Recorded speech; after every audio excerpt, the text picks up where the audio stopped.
not something that I do. Okay. Some people are messing. Trust me, after that performance, I wouldn't have done it either. Me on my neck. What do you think? I don't know. People are saying stuff, and I'm listening to a song called "Ain't Nothing Gonna Break My Stride, Ain't Nothing Gonna Slow Me Down," and that's how I feel about this. So they told me last minute, "Hey, you're gonna go on Piers Morgan." Sure, I think Tom was maybe gonna do it.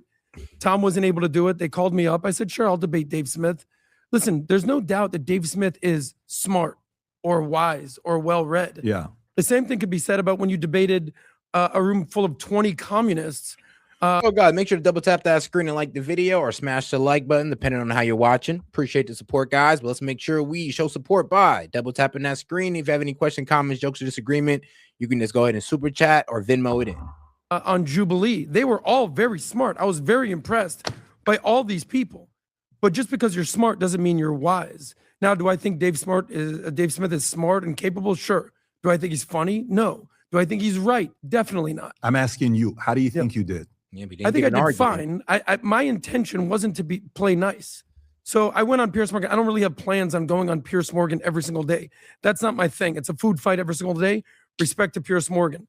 I wanted to make some waves. That was my methodology. I could be right. I could be wrong. I don't care. Okay. So the problem is you said you don't care? No, meaning like I don't care what the market thinks of me. Yeah. I know what I believe. I know who I am. I know what I stand for. I stand for what America stands for. Dave Smith, what pissed me off, he continues to say that America is the greatest terrorist regime in the world. So what? And that Israel is the greatest terrorist regime in the Middle East. So what? That's his argument. Sure. Yeah. That's his argument. My point was that only 1% of Americans vote for libertarians. I'm done. That's not a point. That's not a point, bro. I mean, you're just stating. I mean, sure, that's a fact. Sure, you could sit there and state a fact, but that doesn't go to his point when he says, or his argument when he says that, oh, well, America is the worst terrorist regime in the world, or America is the biggest funder of terrorism, which he actually has a point on. I mean, let's be real. But he wasn't willing to engage that argument because he'd have cooked you on it. He'd just start talking about how much terrorists or how much evil people we done funded throughout our years in the Middle East. You know, terrorist groups, Al-Qaeda. I mean, crazy guys like Saddam. I mean, he'd have cooked you on that note. Oh, God, make sure to subscribe to the channel as well. He's a hardcore radical libertarian. Okay. So when you wrote the book, Choose Your Enemies Wisely, you said, who's your enemy? Yeah. I said, I don't know who my enemy is. I don't really have a lot of enemies. You know me, Pat. It's a big difference between the internet and comments in real life. I walk around in real life. I have zero issues. You don't have issues there. That's not the conversation I'm having. The conversation that I was just basically establishing is that Dave Smith, as potent as he might be on a podcast or even on Joe Rogan's for that matter, people don't support this guy. I support our troops. I support America. I support our allies. I think Joe's had him on 20, 30 times. Irrelevant. No, it's not irrelevant. So ask whether you agree with the guy or not. You know, Joe likes Dave, right? So the question you got to ask yourself is, from my perspective, there is issues, there is approach, there is what's next for you. When I look at everybody in the marketplace, including myself, everybody in a marketplace, including myself, I leave and I say, okay, how am I recreating myself for this next phase? What areas do I have where it's a leak for me? What habits do I have that I need to pay attention to? When we started building an insurance company, yesterday I had Lee Strobel on, we had a great conversation together. One of the guys I would study a lot was Billy Graham. And Billy Graham and his friends in 1948, they came out with something called the Modesto Manifesto. And at that time, there was a lot of pastors that were getting caught up with young girls. And they came up with this thing saying, hey, what are our threats? And they came out with the threats that they had. It was 4 things. One of the ones was pastors hooking up with members. Number 2 was churches taking advantage of the members with money. Number 3 was the ego of a pastor when you get on stage and you feel like, you know, you are God. Like some pastors actually become godlike because of how much the church fears them and they liked anyways. They go through this. I said, okay, how do we want to build this company? Which is kind of crazy how some pastors let themselves get to that level knowing that they're Christians and that, you know, God was against any type of idolatry, and they kind of make themselves these idols that their church, the congregants in their church worship. So they know what they're doing is wrong, and then they still do it. Why? To suck money out of the people. They don't really care about God, man. It's about that money, bro. Look, some people actually do this for God, but most people do this for money. And that's just the sad reality about religion. It's very hard. But so you got to think about ways to improve. Religion. I'm asking you. The argument is one end, because I don't know if you focused on making I've seen you make better arguments with Bassem Youssef than you did with Dave Smith. Yeah. I didn't see you making arguments on Dave Smith. And the reason why I'm doing this with you openly, and I'm talking to you openly with you, is there's an element of also representing where you're coming from, where the expectation is, hey, when you go and be professionals, that's not how I handle debates. I don't handle debates that way. That's not my MO. So if you're close to me and you're handling it that way, that is not my style. Yeah. I don't do stuff. He made the brand look bad. I mean, I'm glad PBD is having this conversation. He's like, dog, look, like you can lose a debate, but don't get destroyed in a debate. At least make a damn point. Even if it's a bad point, at least make a point. Not sit there and glaze a whole nother debater. Like sit there and glaze Cole like the whole time. Like what?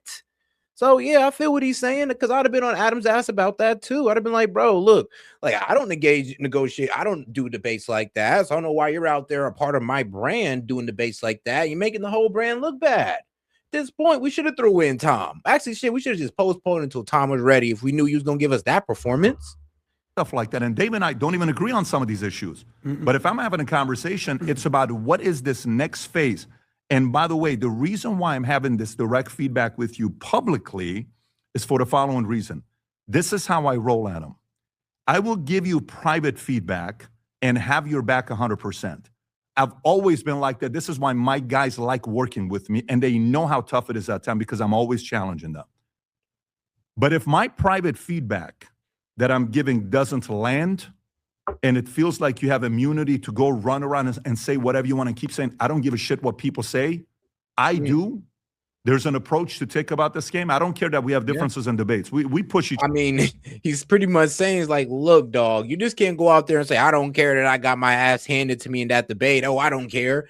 Well, yeah, it's true. Yeah, according to Pat, he's like, I care. Like, bro, you're part of my brand. You make us look like a bunch of dumbasses when you do stuff like that because you're part of the brand. You're literally one of the main hosts on this show. And you're going out like that? Like, bruh. Like, think about it like this. Like, I know me and Monty disagree on a lot, but if Monty went out there and did that, I'd have been like, bruh, come on, bro. You damn near, you basically a part of this channel. Like, you can't go out there and do that. Like, even if I disagreed with his points and all that, at least articulate it well, actually speak to the position. Even if you lose, it's like, I don't care. At least you actually made a point. Each other here, and we have arguments and, you know, comment, I side with Vinny today. You know what? Today, actually, I side with Adam. You know, there was a couple moments where you had a couple clips of like, they sided with you. I think Adam's the point today. And I'm like, oh, okay, Adam had a point. And then, hey, Tom, no, I'm siding with Tom today. Pat, you were off today. No problem. But it's recreating for the next phase of what is that next phase for you. And that's a very important thing for you to be thinking about. I've had that conversation with him, recreating himself. I've had the conversation with him, recreating himself. I have the conversation openly with me on what I need to recreate. But for me, when I saw that, I'm you like, need to create yourself and become a better debater. Like, please. So PBD don't have to sit here and grill you in front of like, well, most likely 40,000 live viewers. So get better. You know, you brought up another guy from the past that beat Dave. Great. You know, you brought up no. There needs to be the Adam that I've seen debate that is prepared. He actually would have made some real good points there. And you, by the way, you've been a moderator for Zero Hedge with Dave Smith and what do you call it, Laura Loomer, if I'm not mistaken. Yeah. Is that what you did? Didn't you moderate? Yeah. Yes. And I was a pretty good job you did as a moderator. So I don't know. I'm saying this publicly to say this next phase requires all of us to recreate ourselves, and that includes you in a big way. And I've said this privately 8 weeks ago, 9 weeks ago at that dinner place we went to, and I was very direct with you. But you're cornering me to have to say this publicly to you right now. Facts. And you have to make a decision on what you want to do with this next phase. You got to recreate yourself. Sure. It's a very important thing. I'm being very yeah, because you came off like a smug dickhead. It's like, that's it. Like, he came off hella smug. All he could do was sit there and throw childish like insults and then sit there and be like, oh, Cole body bagged you. Cole body bagged you. It's like, dog, it's almost like you're about to get into a fight with a guy and he's talking about the guy that whooped your ass like what last week. You go like, well, that guy whooped your ass. Well, that guy, like, bro, no, me and you are fighting. So stop talking about the last guy because you're about to get your ass whooped. Like, that's the problem with it. It's just that I ain't gonna lie, it's a very soft, feminine type of thing he did. Maybe not feminine, but it's really soft. It's soft. It just breeds, man. Well, damn it, I'm not trying to cuss, but F it. It just breeds bitch ass behavior. It's just bitch ass behavior. That's it. Like, bro, really? So, like, we're about to sit here and fight or get into this debate, and you want to talk about somebody that I fought or debate last week or a month ago? I'm sorry, but yes, that is a very soft way, or I'm be real with you, very weak way of debating, very weak way of carrying a conversation or handling any type of situation. Respectful to you, and you had no idea that I'm going to go here this morning. You had no clue I'm going. And by the way, I intentionally changed today's business podcast to do this because obviously Monday I couldn't be here. We had certain things that was going on. This weekend I had what do you call it? SLS. SLS. Sean Hannity did it last Friday, so I changed everything. And Rob and I, we had to talk about it yesterday and calendar to do it this way. But for me, sometimes, you know, when people say, I don't care, I don't care, I don't care, I don't care, I don't care. And sometimes this is like the Trump effect. Well, Trump doesn't care. Well, Trump doesn't give a shit. Well, Trump doesn't do this. Well, contrary to popular belief, Trump looks at every poll. Trump listens to every comment. Mm-hmm. Trump listens to every criticism. So what you think that Trump does, I'm not telling you go read the comments the next day and go through all chat. I don't recommend that at all. But I do believe a little bit of criticism to see, well, maybe there's a little bit of credibility there. There's a little bit of value there for me to receive. How can I receive this and recreate myself? Because if you're not too careful, Adam, and I'll open it up to you guys if you want to say anything. I'll give you the final thoughts, and then I want to get on the next story. But I wanted to open up with us, get right into it. Is the following. There is no April Fool's jokes today. I don't have one. Okay, so if you guys are expecting an April Fool's joke, I don't have one. This is not an April Fool's joke. I know what day today is. This is not, I've had certain friends of mine that are very good at, I used to be very good at the April Fool's stuff. I don't have one today. Maybe I'll have one for you next year when I'm at a different. Well, I guess the April Fool's joke is you not having an April Fool's joke. Well, got him. Different mood. But this is the part I want you to be thinking about. Is the market is going to criticize you. There's a very big difference between the bots. I read a comment yesterday, made the most disrespectful comment to me. And the first thing I did, I went to the account. It got started in February of 2026. Oh, weird. It has 2 followers, follows 6,000 accounts. That's a bot of somebody that created to say it. Forget about the bots. There are some people that are giving real feedback that we have to pay close attention to because I ain't gonna lie, that's why I put my face on X. I'll be like, I don't care. Well, I put my face all over. Man, I don't be caring because I'm like, bro, I want you to know that it's me grilling your ass. I want you to, yes, go to my page and see that I've been around for a while and yes, real people are grilling you. I prefer a lot of people to do that more. But yeah, there are a lot of bots on X. Like literally. You just go click over into any bot that just starts attacking you for being, I don't know, anti-war. Like that's really what the bots are doing now. They're attacking you for being anti-war. Or, of course, if you're Dave Smith, I mean, not Dave Smith, but if you're Adam Sosnick, then you got the bots who just hate you because you're Jewish. Yes, the bots will be attacking people because they're Jewish. Like, it's fucked up out there. But those are bots as well. Honestly, there's honestly bots for every topic. It's kind of crazy what they're doing out there with them. You know, we can disagree, you know, even with the Dave Smith part. Dave Smith's issues, we can sit down and have a debate over the number, and I can still do it respectfully. You know, even when I went to Jubilee, they disrespected me. I didn't disrespect the kids when I spoke to them. Our position has to be a different position. And even when Trump calls out, he still is very paying attention to the likability score that he has. Love him or hate him, people like him. I'll pause. Vinny, any thoughts you had? Respond real of quick, course, absolutely. So I'll just break this down real quick. We didn't have this discussion prior. You just kind of preemptively brought this up, and I'm totally okay with it. If I wanted to have an ideological debate with Dave, I would probably rephrase it that the world is a dangerous place, and he wants to pretend that he's an ostrich and not. Hey, yo, shout out to my man Noah. Appreciate the support, my man. And also, yeah, bro, I ain't gonna lie. I was a bit excited to hear that we're pretty much. What would the flat earthers say now? What will they say now? I was never a flat earther guy. I always thought that was such a boring conspiracy. Like the earth is flat. Come on, guys. That's boring. Isn't it more fun to think about this big, huge, like space that we're in, and there's a whole bunch of planets that we never seen, stars and all that. That's way more fun. Way more. But that's just me. But shout out to my man Noah Joyner. Now they should say they should be reaching the moon today. Now hold on, bro. Are they supposed to be landing on the moon or like just going past it and around it and coming back? Like what? They're about to go and see the other side of the moon and come back, or they're actually landing on there? Engage with anybody. So, you know, to use an analogy, if this guy was a dating coach, he would say, just sit at home all day and wait for women to knock on your door. And that's when you can respond to women. The world doesn't work that way. If you're a sales coach or if you're a sales manager, that's like saying, just stay by the phones. What do you think is the outcome of a debate? But the outcome of a debate. Forget Dave Smith. This isn't a Dave Smith conversation. That could have been John Doe. I'm not talking. But the point is that I'm trying what to is make the with purpose of a debate? We're not aligned. What is the purpose of a debate? To find the bro. Here's the thing, though. Ideologically, of course, you're not aligned. That's why you're having the debate, so you can sit there and tackle each other's arguments, not sit there and throw insults. And that's exactly what you were trying to do. Oh, well, actually, exactly what you did. Not even trying to. Truth. To the purpose. It's a clash of ideas. Sure. So somebody can watch and say, wow, good point. Never thought about it that way. Let me go back and look at it, right? That is the purpose of a debate. The purpose of a debate is for me to look at something when, like the moment where Hillary Clinton and Trump are going at it, and Hillary says, you know, him and all he didn't pay any taxes and he didn't do this and he didn't do that.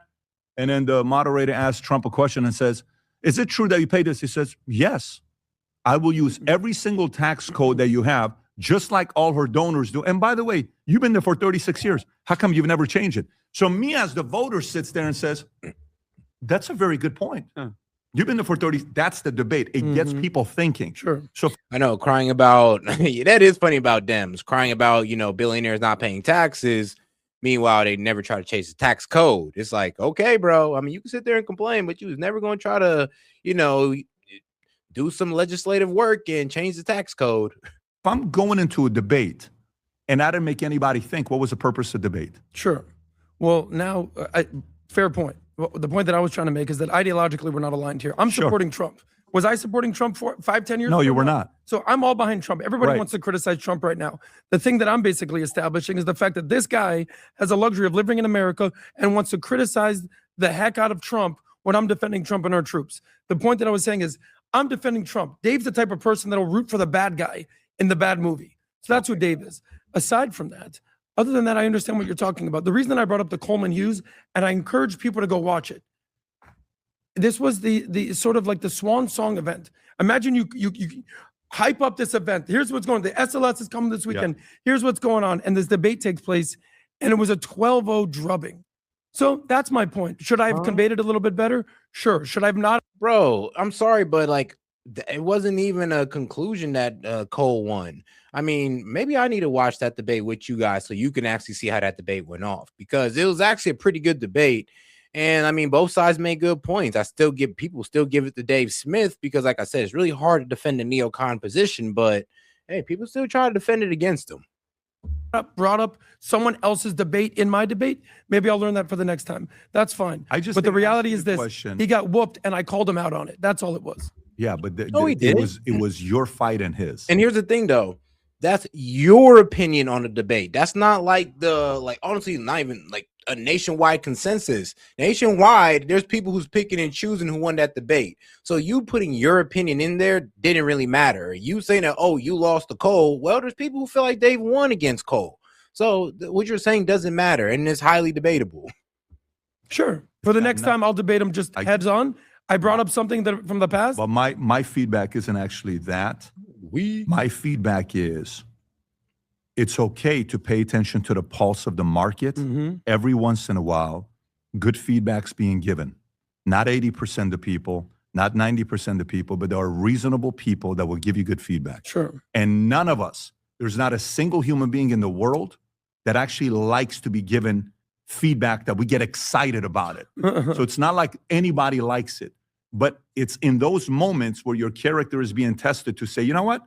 Let me receive some of this and see if there's some good feedback and then process it. I'm going to turn this over to Vinny. I'll just say one thing. Yeah. You know what Vinny and I do when you're not around? What's that? We say, hey, what feedback do you have for me? What feedback for me? We actually talk. We actually convey. How many times have we done stuff Remember- like But that? the difference is, So- you know what the difference is? What's up? Here's the difference. So this event at SLS, I asked the question because I used to always look at my guys and judge them on how hard they work, how great they're on scripts, how many books they read, and all this stuff. Eventually, I'm like, let me look at it in a different way. It was, how much information does this guy retain from what I teach? Mhm. So you teach something, this guy retains 10%, that guy retains 20%. But all right, though, let me go ahead and get into, I guess we can call this conspiracy, I guess. But, you know, a lot of people say I've been putting out this doomsday perspective and all this wild stuff. And I'm like, you know what? Maybe you're right. I don't agree. But let's try to take a positive spin to this war, right? Let's see how this can end positively for us. And it's going to come from a very unlikely person, Professor Jang. Now, rock with me on this one, guys, and it's going to be a good one. And like I said, make sure to double tap the screen and like the video. Any question, comment, jokes, or disagreements, go ahead and super